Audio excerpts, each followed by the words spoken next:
I joked once that his best friend knew my body better than he did. And he heard every word. I should have known better than to make a joke like that. But that night, it just slipped out. We were at the table, me, Ryan, and his best friend Ethan. The three of us had been close for years. But lately, things between Ryan and me had been strained. The laughter that used to fill our home had turned into long, suffocating silences. The kind that stretch until someone finally stops trying to fill them.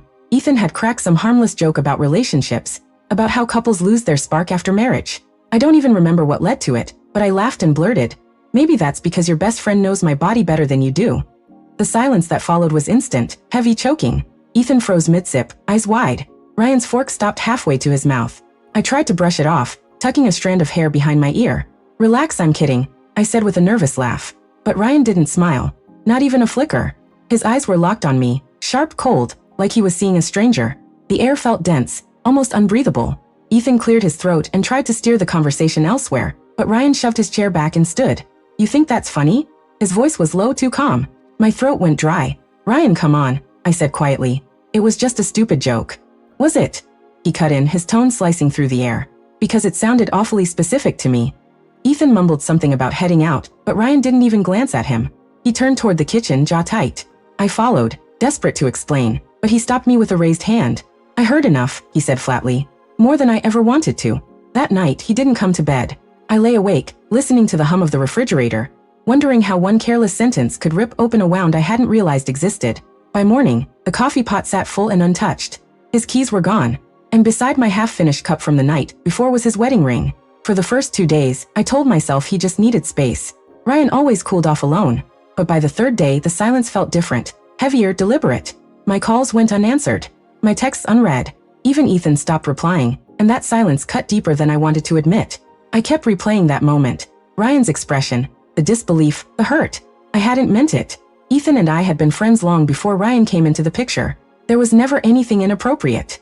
But the way those words sounded, they carried a poison all their own. By the end of the week, I drove to Ryan's workshop. His car was there, but when I walked in, he barely looked up. "You shouldn't be here," he said, voice flat, distant. "I need to explain," I whispered. He finally looked at me. His eyes were rimmed red from sleepless nights.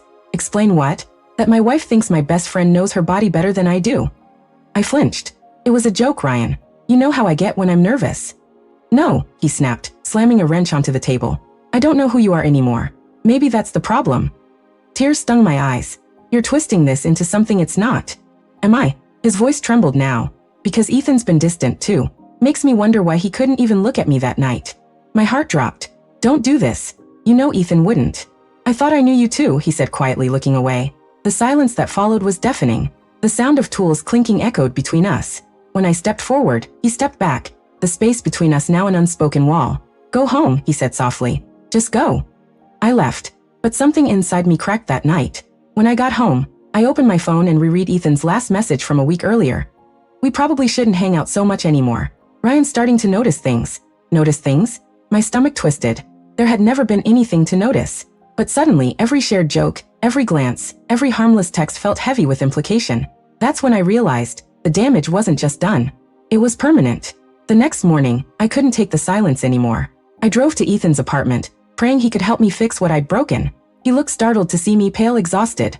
"Sarah, you shouldn't be here," he said quickly, glancing past me like he expected Ryan to appear. "I need to know," I said, voice shaking. "What did you mean by that message? What is Ryan starting to notice?"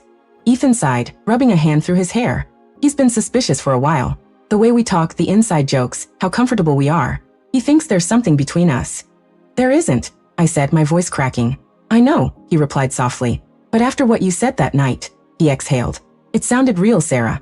You looked him right in the eye. Anyone would have believed it." Tears burned my eyes. I was trying to make him laugh. Things were so tense. I just wanted to ease it. "You lit a fire instead," Ethan said quietly. For a long moment, we just stood there, two people standing in the ashes of one reckless sentence. Then he added, "Ryan called me yesterday, told me not to contact you again." The words hit harder than I expected. Ryan hadn't just stopped trusting me. He was cutting me off from the one person who understood what really happened. I left without saying another word.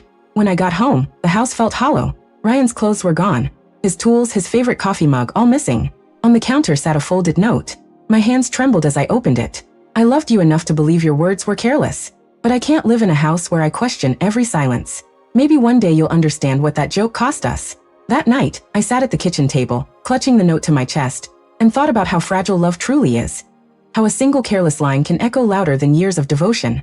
Weeks passed. Ryan never came back, and I kept replaying that dinner. The laughter, the stillness, the moment everything changed. Sometimes, I still hear his voice in my head, quiet and wounded. You think that's funny? No, Ryan. It wasn't. It never was.